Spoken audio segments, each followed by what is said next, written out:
प्रिय साथियों, आप सभी का हार्दिक स्वागत और अभिनंदन है। मैं आपके सम्मुख प्रस्तुत करने वाला हूँ बी शमसानी द्वारा रचित उपन्यास तमस का कथा संवाद। तो आइए इसको सुनने से पहले इसके कुछ चर्चित पात्रों के विषय में जान लेते हैं। इसके प्रमुख चर्चित पात्र हैं Murad Ali, Shahnawaz, Harnam Singh, Nathuram, Richard, commissioner Richard, Jarnail, Lisa.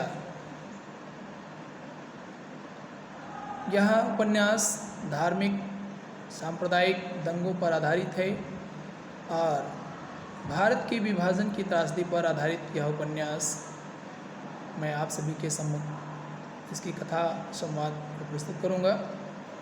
यदि पाठकगण या श्रोतागण आप इस उपन्यास को पढ़ना चाहते हैं तो किसी भी अच्छी बुक सेलर से आप इस उपन्यास को अपने यहाँ मंगवा सकते हैं। राजकमल प्रकाशन नई दिल्ली से यह प्रकाशित उपन्यास है और इसका प्रकाशन 1973 ईस्वी में हुआ था। आइए इसकी कथा संवाद की ओर विचार करते हैं। आले में रखे दिए ने फिर से झपकी ली। ऊपर दीवार में छत के पास से 2 ईंटें निकली हुई थीं। जब जब वहाँ से हवा का झोंका आता, दिए की बत्ती झपक जाती और कोठरी की दीवारों पर साए से डोल जाते। थोड़ी ही देर में बत्ती अपन आप सीधी हो जाती और उसमें से उठने वाली धुएं की लकीर आले को चाटती हुई फिर से ऊपर की ओर सीधे रुक जाने लगती। नत्थू की सांस धौंकने की तरह चल रही थी और उसे लगा जैसे उसकी सांस के ही कारण दिए की बत्ती झपकने लगी है। नत्थू दीवार से लगकर बैठ गया। उसकी नज़र फिर सुअर की ओर उठ गई। सुअर फिर से किकियाया था और अब कोठरी के बीचों बीच कचरे के किसी लसलसे छिलके को मुंह मार रहा था। अपनी छोटी छोटी आँखें फर्श पर गाड़े गुलाबी सी थूथनी छिलके पर जमाए हुए था। छिलके 2 घंटे से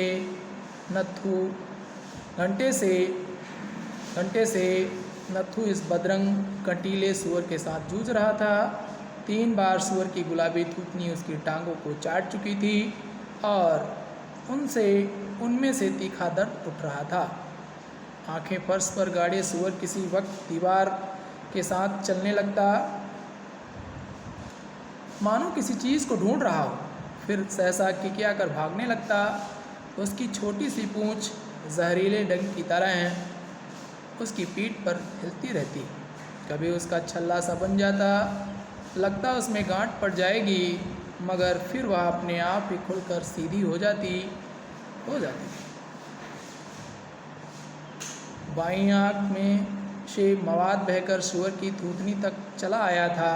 जब चलता तो अपनी बोझिल तोंद के कारण दाएं बाएं झूलने सा लगता। बार बार भागने से कचरा सारी कोठरी में बिखर गया था। कोठरी में उस मस्ती कचरे की जहरीली बास, सुअर की चलती सांस और कड़वे तेल के धुएं से कोठरी अटी पड़ी थी। फर्श पर जगह जगह खून के चित्ते पड़ गए थे, लेकिन जरक के नाम पर सुअर के शरीर में एक भी जख्म नहीं हो पाया था। पिछले 2 घंटे से नत्थू जैसे पानी में या बालू के ढेर में छुरा घोंपता रहा था। कितनी ही बार वह सुअर के पेट में और कंधों पर छुरा घोंप चुका था,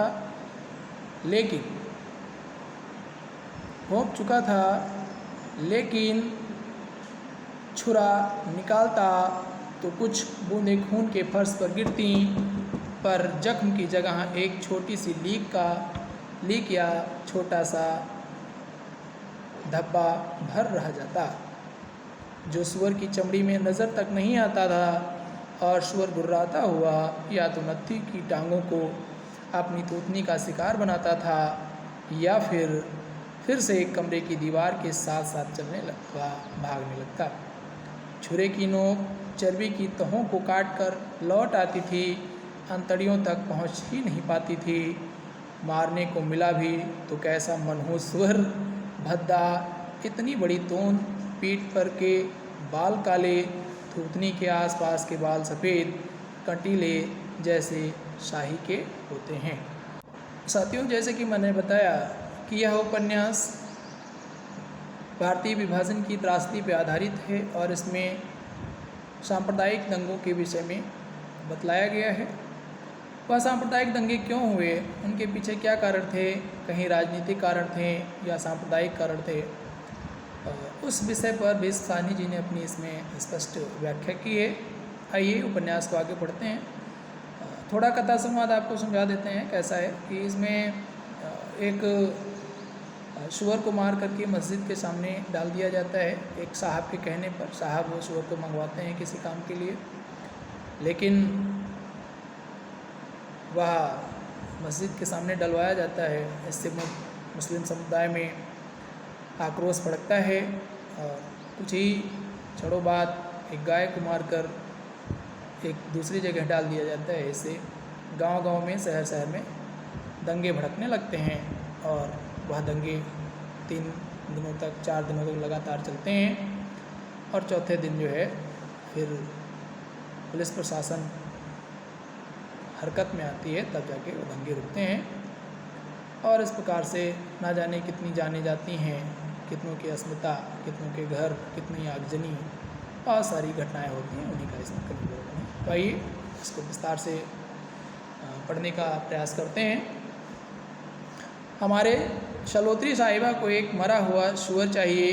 डॉक्टरी काम के लिए मुराद अली ने नत्थू से कहा था, जब वह खाल साफ कर चुकने के बाद नल पर हाथ मुंह धो रहा था। मुराद अली एक पात्र है जो कि अंग्रेज़ का फ़िरस्त है और उसने नत्थू नामक एक व्यक्ति से एक सूअर मांगा है। कहा है कि हमारे साहब ने डॉक्टरी काम के लिए मांगा है, तो मुझे सूअर मार दीजिए। सूअर क्या करना होगा मालिक? नत्थू ने हैरान होकर पूछा था।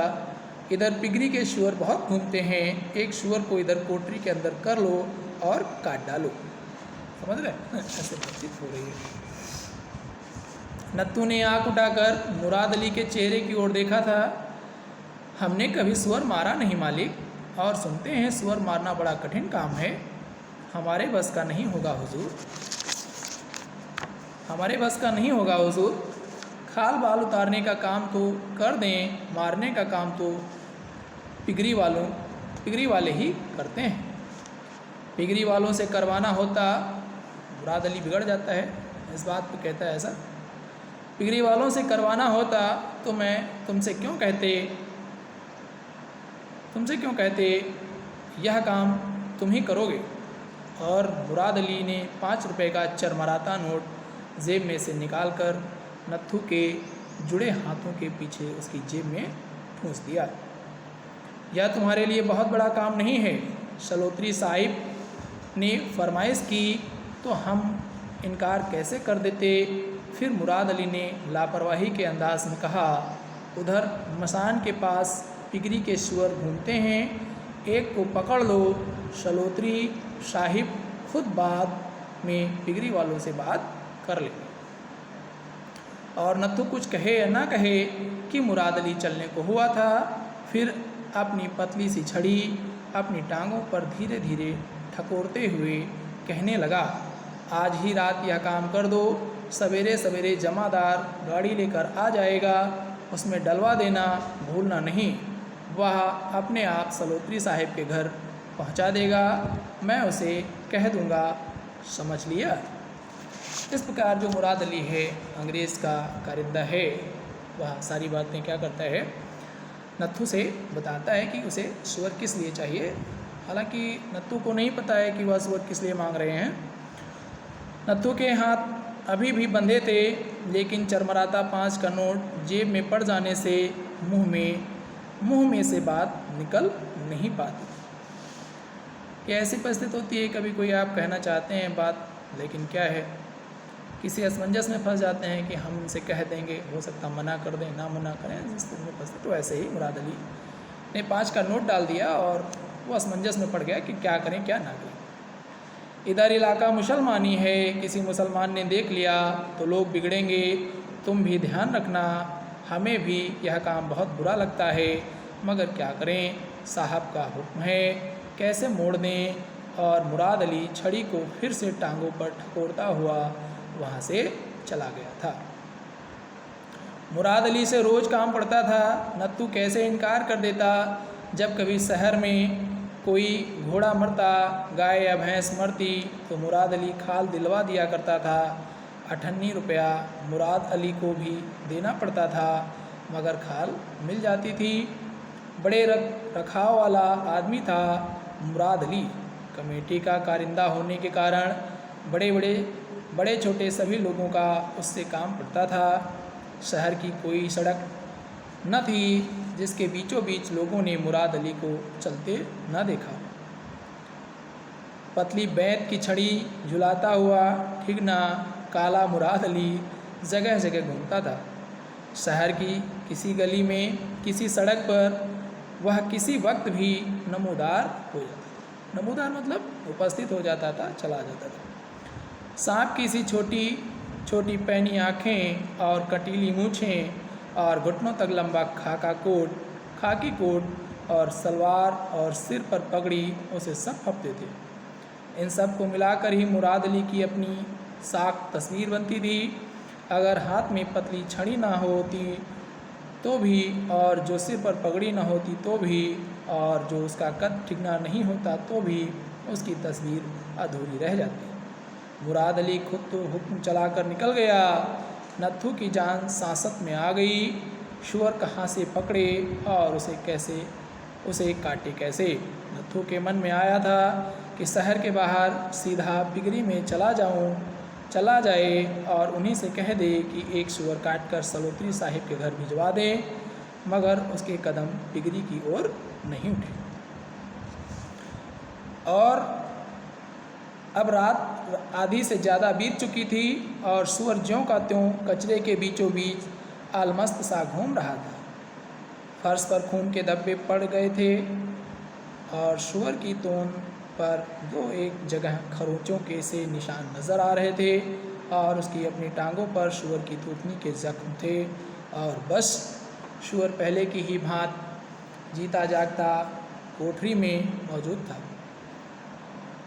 नत्थू की सांस फूल रही थी और बदन पसीने से तर हो रहा था और कहीं इस झंझट में से निकल पाने का रास्ता नज़र नहीं आ रहा था। साथियों, जैसा कि आप देखते हैं, कोई ऐसे काम हैं जिसको आप नहीं करना चाहते हैं, लेकिन किसी ऐसे व्यक्ति के प्रभाववश आप कर रहे हैं जो आपसे बहुत बड़ा है ना। तो उसी तरीके से नत्थू भी मुराद अली के फेर में पड़ गया है और वह इस काम को करने के लिए मजबूर हो रहा है। हालांकि चाहे तो मना कर सकता है, लेकिन मना नहीं कर पा रहा है। दूर से खों की बाग की घड़ी ने 2 बजाए। नत्थू घबरा कर उठ खड़ा हुआ। उसकी नज़र फिर सूअर पर गई। सूअर ने कचरे के टुकड़ों के बीच खड़े खड़े फिर से पेशाब कर दिया था और झींकता हुआ कमरे के बीच में से हटकर दाएं हाथ की दीवार के साथ साथ चलने लगा।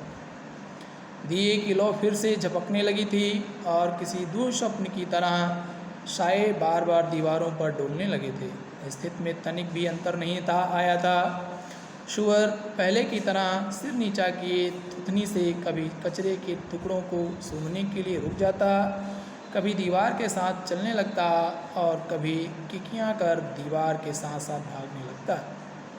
पहले की ही तरह उसकी पतली सी दुम किसी पतले लंबे कीड़े की तरह छल्ले बनाती झूलती जा रही थी। तो साथियों, इस खंड में इतना ही। हम अगले खंड में पुनः आगे बात करेंगे। तब तक के लिए धन्यवाद।